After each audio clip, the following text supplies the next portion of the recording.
J'ai récupéré donc sur internet ce matin même un truc qui vient de la Johns Hopkins University et qui fait un tableau des variants.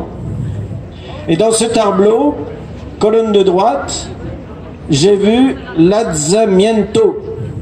Alors moi, je ne savais pas ce que ça voulait dire, l'Alzamiento. Alors très bêtement, je suis allé sur internet, j'ai regardé ce que veut dire l'Alzamiento. Ça veut dire lancement. Ça veut dire que j'ai en main le calendrier de lancement de tous les variants. Alors voilà, Omicron était prévu pour mai 2022. Alors franchement, et quand même, on est un peu trop en avance. Hein. Moi je pense que là, on va louper notre train là. Mai 22. Après mai 22, il y a Pi, Rho, Sigma, Tau, Upsilon, Phi, Chi, Psi, Oméga. Bon, Oméga, c'est février 23, on a le temps. Hein. Vous êtes d'accord? On a le temps d'aller boire un café. Hein. Ouais. Donc voilà. La preuve, noir sur blanc, que la pandémie est quelque chose d'organisé. Bon, on le savait déjà. Ouais. Bon, ça c'était une question à 10 centimes. Hein. Ça va, j'ai encore 10 centimes en poche.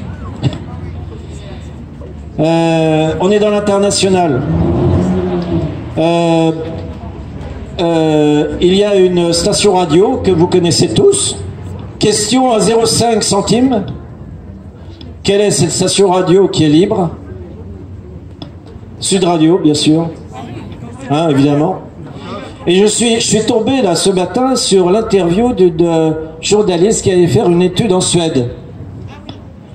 Voilà, vous avez vu cette interview extraordinaire.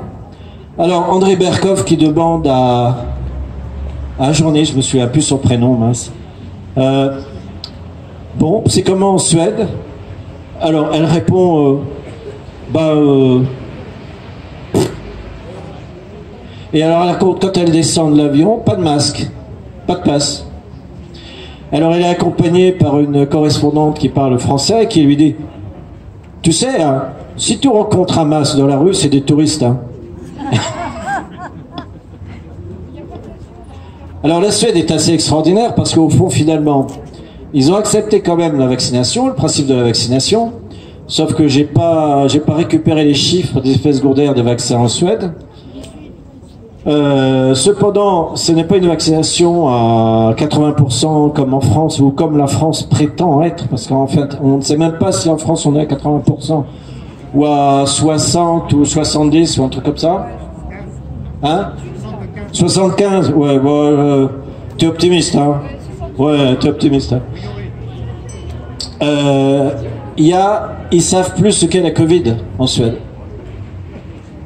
Bon. Cameroun 9%. Qui dit mieux? Aux enchères, qui dit mieux? Alors moi je dis le Bangladesh.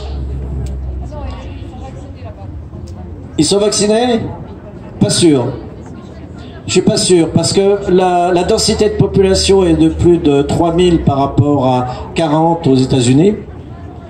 Et ils ont, je crois, 2 décès par mois au Bangladesh, ou un truc comme ça. Ah ouais, vérifie, hein, parce que là, il faut... Ouais, vérifier. Hein. Bon, voilà, bref. In fine, je m'étais dit, si je demande l'asile politique, je vais peut-être aller au Bangladesh, finalement.